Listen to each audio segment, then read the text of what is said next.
같아서 동서에게 뭐라도 따로 해줘야겠다 싶었거든요. 그렇게 토종닭을 사들고 동선의 집으로 간 저는 한여름 뜨거운 불 앞에서 열심히 삼계탕을 끓이고 있었습니다.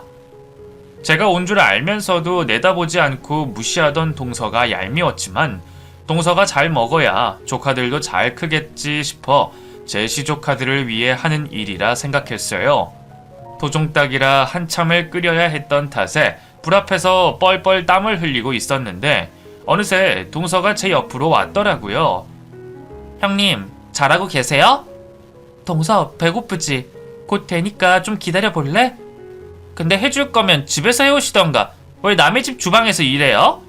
안 그래도 더워 죽겠는데 하루 종일 가스 틀고 있네. 뼈 시려울까봐 에어컨도 안 켜는 거 몰라요? 미안해 동서. 내가 그 생각을 못하고 바로 해서 주려고 그랬지. 제발 생각 좀 하고 사세요. 형님 가끔 보면 진짜 답답하다 싶은 거 알아요? 이런 거 보면 왜 애가 안 들어서는지도 알 것 같기도 하고. 뭐라고? 동서, 무슨 말을 그런 식으로 해? 지금 나랑 또 해보자는 거야? 어머, 애도 못 낳는 게 꼴에 자존심은 있나 봐? 기가 막히게도 동서는 그 와중에도 저를 무시하고 있었습니다. 대체 무슨 심보를 먹으면 불쌍한 사람한테 저런 소리를 함부로 할 수 있는지 몰라도 아마 자식 못 낳은 제 앞에서 상당히 기고만장하고 싶었던 모양이에요.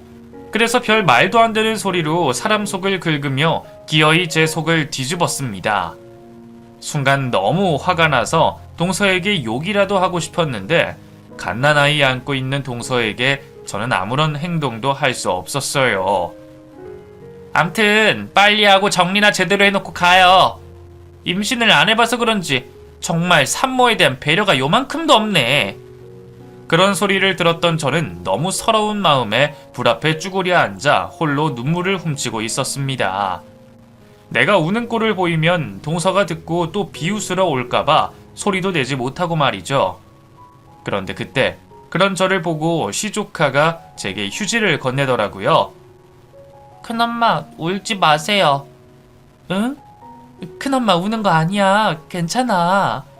아이 앞에서 괜히 못 볼 꼴을 보였다 싶어 애써 웃어 보이려 했지만 이미 마음이 단단히 상해버린 탓에 억지 웃음도 쉽게 지어지지 않더라고요.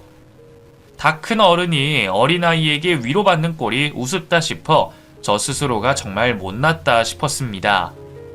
큰엄마, 우리 엄마가 못되게 해서 우는 거죠. 할머니랑 엄마가 아기 때문에 다들 서운하게 하니까 큰엄마 속상한 거잖아요. 아직 어린아이라 어른들의 사정은 잘 모를 거라 생각했는데 동서가 어찌나 심했으면 동서 딸마저 제 속을 헤아려 주고 있더라고요. 다 큰 어른보다 7살짜리 애가 낫다 싶어 순간 조금은 마음이 풀리는 듯 했습니다. 시조카는 고사리 손으로 제 눈물을 닦아주며 저를 위로하고 있었어요. 괜찮다고 하는데도 제가 괜찮아 보이지 않는지 조카는 아예 방석까지 들고 와서 저와 주방 구석에 나란히 앉더라고요. 큰엄마, 사실 이건 비밀인데요. 나도 아기 별로 안 좋아해요. 응? 그게 무슨 말이야? 민서 아기 싫어?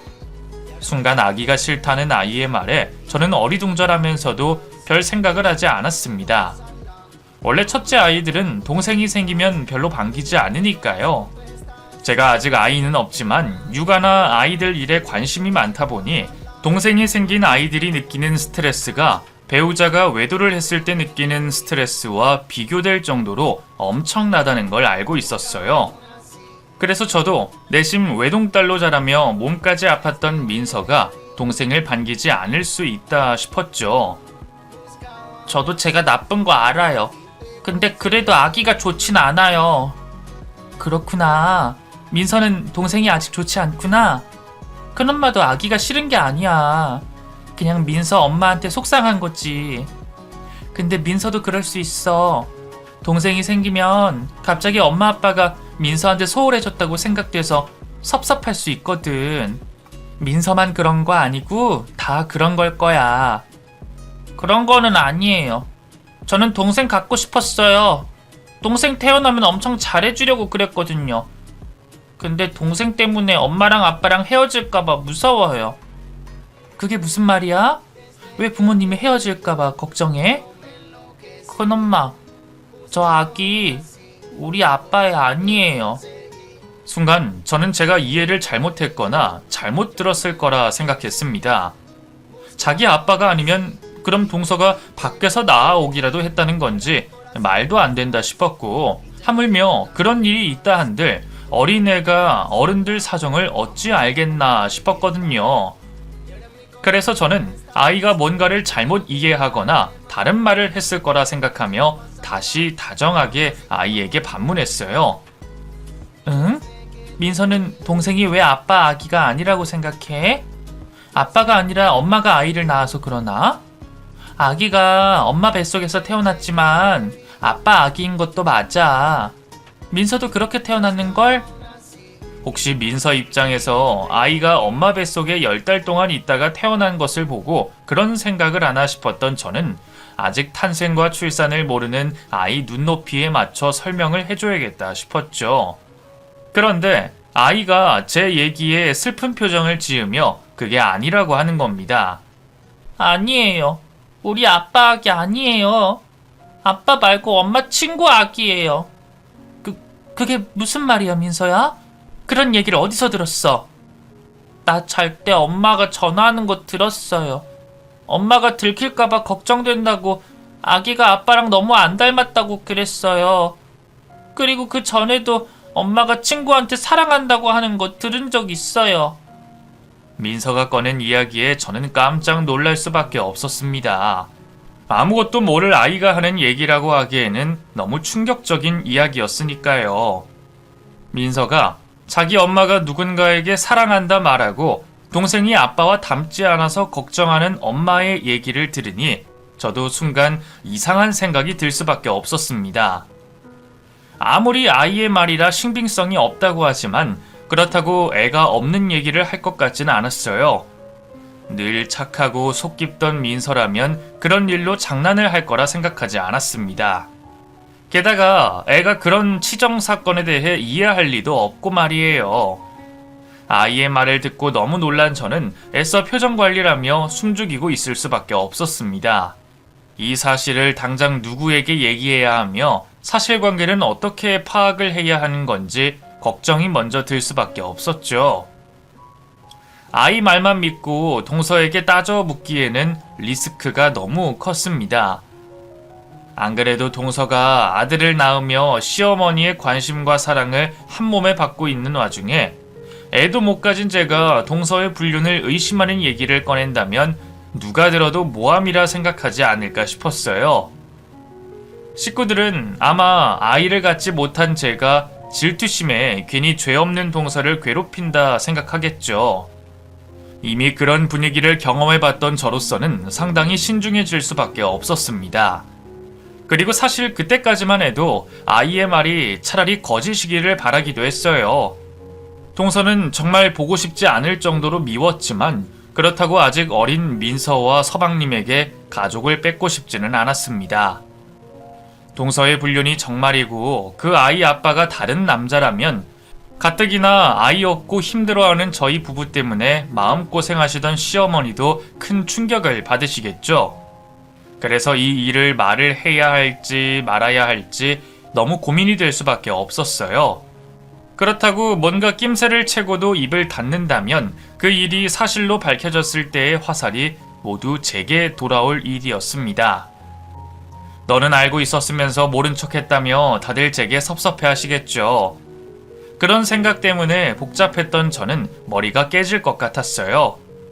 결국 하루를 바짝 고민했던 저는 어쩔 수 없이 남편에게 그 사실을 알리게 됐습니다. 제가 동서 집을 찾았던 날, 동서가 제게 무슨 말을 했고 그래서 시조카에게 어떤 얘기까지 듣게 됐는지를 남편에게 전하자 남편은 저만큼이나 놀라는 듯 했습니다. 그게 정말이야? 민서가 그런 소리를 했다고? 나도 애가 하는 말이라서 다 믿어도 되나 싶긴 한데 민서도 내년이면 학교 들어갈 나이고 애가 설마 아주 없는 말을 하지는 않았을 것 같다 싶어서 말이야. 동생이 태어나서 아무리 밉다고 한들 그렇게까지 생각하겠어? 당신도 민서가 얼마나 순한 아이인 줄 알잖아. 그거야 그렇지만 그래봤자 아직 유치원 다니는 어린애인데 걔가 정말 우연히 들은 얘기로 그렇게 생각할 수 있다는 거야? 민서도 듣기만 했다는 거지 뭘 보거나 확실한 건 없는 거잖아. 그건 그렇지. 그래서 나도 어쩔 줄 몰라서 당신한테 얘기한 거야. 남편한테라도 털어놓으면 뭐가 좀 해결될까 했는데 워낙 사안이 사안이다 보니 그런지 남편조차도 쉽게 생각을 하지 못하는 듯 했습니다. 서방님 입장에서는 차라리 제가 오해를 받으면 형수가 임신을 못해서 이상하구나 하고 말 일이지만 형이 그런 소리를 한다면 아마 두 형제 사이에 큰 싸움이 벌어질 정도로 심각해질 수 있을 테니 말이에요. 결국 태어난 아이의 유전자 검사를 하면 모두 해결될 일이었지만 그렇다고 저희가 뒤에서 몰래 남의 자식 유전자 검사를 대신 할 수도 없는 일이었습니다. 형제간의 우애와 한 가정의 안위가 달린 일이었기에 저희는 더 신중할 수밖에 없었죠. 결국 며칠 동안 한참 고민하던 남편은 더 이상 시간을 끌 수 없겠다 싶었는지 동서 몰래 서방님을 불러내 얘기를 하게 됐습니다. 동서에게 전해줄 게 있으니 서방님이 퇴근길에 저희 집에 들렸다 가라고 말이죠. 그렇게 서방님이 저희 집으로 왔고 저와 남편은 어쩔 수 없이 서방님을 떠볼 수밖에 없었습니다. 온 김에 잠깐 앉았다가 금방 가야지. 와이프 혼자 애 보고 있잖아. 그래도 여기까지 왔는데 조금만 있어봐. 둘째 생기니까 어때? 근데 너 원래 민서 때문에 둘째 생각 없다고 하지 않았었나? 솔직히 갑자기 임신 소식 들려서 놀랐어. 안 그래도 사실 나도 좀 당황스러웠었어. 형도 알지만 우리 부부가 민서 아프고 나서 걱정이 많았잖아. 뭐 지금이야 건강하지만 언제 또 어떻게 안 좋아질지 모르고 아이가 아프다 보면 워낙 신경 써야 할 게 많아서 말이야. 그래서 원래 우리도 둘째 생각은 없었어. 그래? 근데 어쩌다 갑자기 둘째가 생긴 거야? 뭐 심경의 변화라도 있었어? 아니, 사실 완전히 생각도 못했었어. 사실 내가 몇 년 전에 정관 수술을 했었거든. 우리 부부만 알고 있고 엄마나 형한테는 말 안 했었어. 형이랑 형수님이 임신으로 고생한 거 뻔히 아는데 이런 얘기하면 괜히 또 신경 쓰일까봐. 저희는 전혀 모르고 있던 서방님의 수술 얘기에 깜짝 놀라고 말았습니다. 뭐? 네가 수술을 했었어? 근데 어쩌다 둘째가 생긴 거야? 그러니까 말이야. 나도 그게 참 의문이다. 뭐 수술 부작용인 건가? 근데 뭐 알아보니까 그런 일이 종종 있다 그러더라고. 아마 수술이 잘못됐겠지. 그래서 우리도 그냥 낫기로 한 거지. 뭐 피임까지 했는데 생긴 애면 보통 애는 아니겠다 싶어서 말이야. 서방님의 입에서 그 얘기를 듣는 순간 저와 남편은 머리를 한 대 맞은 듯 정신이 번쩍 들었습니다. 정관 수술까지 했는데 생각지도 않은 아이가 생겼다는 건 점점 더 동서를 의심스럽게 했어요. 남편도 이제는 정말 뭔가 이상하다 싶었는지 결국 조심스러운 이야기를 꺼냈습니다. 사실 오늘 내가 너를 그냥 부른 게 아니라 너한테 꼭 할 얘기가 있어서 부른 거야. 해야 하는 말이긴 한데 괜히 잘못했다가 네가 우리 의도를 오해할까봐 말을 쉽게 못하겠더라고. 그러니까 제발 오해하지 말고 들어. 알겠지? 무슨 얘긴데 그렇게 거창해. 괜히 무섭게. 알았어. 오해 안 할 테니까 말이나 해봐. 민서가 있잖아. 자기 동생이 아빠 아이가 아니라고 그랬다더라고. 무슨 말이야? 민서가 뭐라 그랬다고? 자기 동생이 내 애가 아니라고? 우리 민혁이 말하는 거야? 형이 들었어? 사실 제가 들었어요, 서방님. 며칠 전에 어머님이 시키셔서 서방님 댁 갔을 때 민서가 저한테 몰래 와서 그런 얘기를 하더라고요. 저도 처음에는 아이가 뭔가 오해를 하거나 제가 잘못 들었겠지 했는데 너무 정확하게 말하는 게 예사롭지 않아서요. 민서 얘기로는 동서가 민서가 자는 줄 알고 애 앞에서 누구랑 통화하는 걸 들었던 모양이에요. 아무리 아이가 하는 말이라 그래도 그냥 넘기기 어려워서요. 저희도 괜히 남의 집에 분란 만드는 거 아닌가 싶어서 말해야 하나 말아야 하나 무척 고민했어요. 그래도 모른 척하기도 그래서 말하게 됐네요. 결국 남편 대신 제가 내지르듯 얘기를 꺼내버렸습니다. 나중에 괜히 남편에게 불똥 튈 바에는 직접 들은 제가 전하는 게 맞다 싶었거든요. 처음에는 그게 무슨 말인가 멍하니 듣던 서방님은 자기가 잘못 들었다 생각했는지 아니면 이해하기 어려운 건지 한참 동안 말없이 가만히 계셨습니다. 그 모습에 저는 서방님이 갑자기 화를 내고 뛰쳐나갈까봐 걱정스러웠어요. 서방님, 괜찮으세요? 제가 이런 말 하면 괜히 동서 질투해서 그런다고 오해나 사고 욕먹을까봐 조심스러운데 저 정말 동서한테 다른 감정 없고 걱정돼서 하는 얘기예요. 예, 잠깐만요. 저 지금 좀 당황스러워서요. 그렇다고 형수님을 오해하거나 그런 건 아니에요. 다른 사람도 아니고 형수님이 그러실 분도 아니고 민서도 거짓말할 것 같지도 않고요. 그냥 좀 충격을 받아서 그래요. 죄송해요, 서방님. 형수가 왜 죄송해요. 사실 이런 얘기 진짜 쪽팔린데 사실 애 태어나자마자 저랑 너무 안 닮아서 좀 이상하다 싶었거든요. 안 그래도 내가 정관 수술까지 했는데 애가 생겼다 그래서 뭔가 했는데 그렇다고 힘들게 출산한 와이프를 함부로 의심할 순 없잖아요. 근데 이런 얘기까지 듣게 되니 솔직히 저도 의심이 될 수밖에 없네요. 결국 저희 얘기를 들은 서방님은 자기가 알아서 확인해보겠다며 집으로 돌아갔습니다. 그리고 며칠 뒤 저희는 정말 충격적인 결과를 마주하게 됐어요. 형수 말이 맞았더라고요. 민혁이 내 애가 아니래. 99% 친자 불일치. 근데 웃긴 건 그 와중에 나는 1% 기대를 걸었다는 거야. 나 진짜 지금 너무 황당해서 말이 안 나온다. 그럼 이 여자가 아픈 애를 두고 바람을 피웠다는 건가? 그것도 자기 딸이 그런 소리를 남한테 전할 만큼 딸 앞에서 아무 조심성 없이? 결국 동서가 바람을 피워 아이를 낳았다는 걸 알게 된 서방님은 큰 충격을 받으셨습니다. 그리고 눈으로 확인까지 한 저희 역시 충격의 말을 잊지 못했죠. 저희 부부는 차라리 아니기를 바라고 있었는데 혹시나 싶은 일은 역시나가 됐고 동서는 서방님과 민서뿐만 아니라 가족 모두에게 큰 상처를 주고 말았습니다.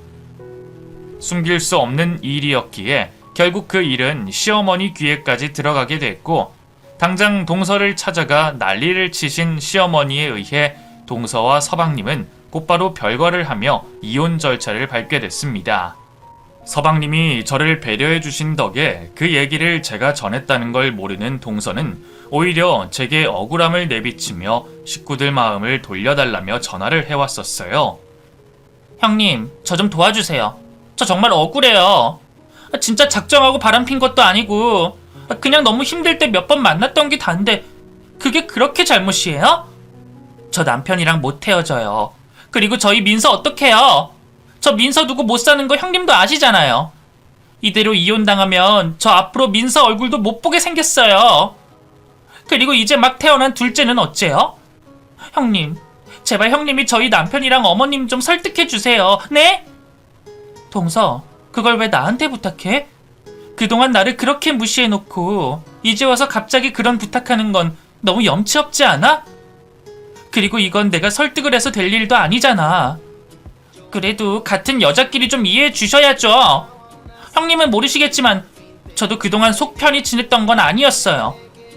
민서 아프고서 제가 얼마나 힘들었는지 아세요? 매일 집에서 애만 보고 아픈 애랑 씨름하는 제 심정을 아시냐고요? 그래서 그냥 잠깐 기분 전환할 게 필요했던 것 뿐이에요. 형님도 그런 일 겪어보면 저랑 다르다고 못할걸요? 동서, 감히 나를 함부로 판단하지 마. 동서가 그럴 사람이었던 거지 제대로 정신머리 박힌 사람이면 그런 짓 안 해. 애 때문에 힘들어서 그렇다고? 어떻게 자기 잘못에 자식 핑계를 댈 수 있어? 자식이 있으면 더 그러면 안 되는 거지. 애 엄마라는 사람이 어떻게 자식 놔두고 그런 짓을 해. 그런 얘기 들으니 동서 더 못 봐주겠다. 이미 민서가 다 알아버린 이상 나도 동서 못 감싸줘. 민서는 내가 잘 챙겨줄 테니까 더 욕심 부리지 마. 민서는 못 키워도 민혁이는 키워야 할 거 아니야. 그러니 이제라도 어린 자식 위해서 정신 차리고 살아. 그게 내가 해줄 수 있는 마지막 충고니까. 저는 동서를 도와주지 못한다 단호하게 거절했고 그 후 제가 동서와 다시 연락할 일은 없게 됐습니다. 아빠가 다르게 태어난 아이가 가장 큰 외도의 증거였기에 서방님은 동서와 별 문제 없이 이혼을 하게 되셨고 민서의 양육권도 무사히 가져올 수 있었습니다. 그 후로 민서는 아빠와 단둘이 지내며 이듬해 학교까지 입학하게 됐죠. 엄마와 멀어진 민서가 안쓰러웠던 저는 동서 대신 아이의 입학식을 참석하며 조카에게 큰엄마 노릇을 했습니다. 그 후로도 조카에게 엄마가 필요할 때면 제가 누구보다 민서를 챙기게 됐죠. 다행히 서방님도 민서도 동서 없이 잘 적응을 해가기 시작했고 다른 식구들도 조금씩 마음을 놓을 수 있었어요. 그리고 그쯤 저희 부부도 기적 같은 행복을 맞게 됐습니다. 제가 드디어 임신을 하게 됐던 거죠. 온 식구들이 저희 부부의 임신을 축하해 주셨고 저는 그동안의 서러움을 모두 잊으며 10달 뒤 무사히 출산을 할 수 있었습니다. 남편을 쏙 닮은 아들을 낳은 덕분인지 누구보다 시어머니가 무척 좋아하셨죠. 그렇게 저는 지금 금쪽 같은 아들을 옆에 재우며 행복에 겨워하고 있네요. 마음을 곱게 먹으면 좋은 일이 온다는 게 진짜였나 봅니다. 그럼 여러분들도 늘 선한 마음을 가지시길 당부드리며 이야기를 마치겠습니다.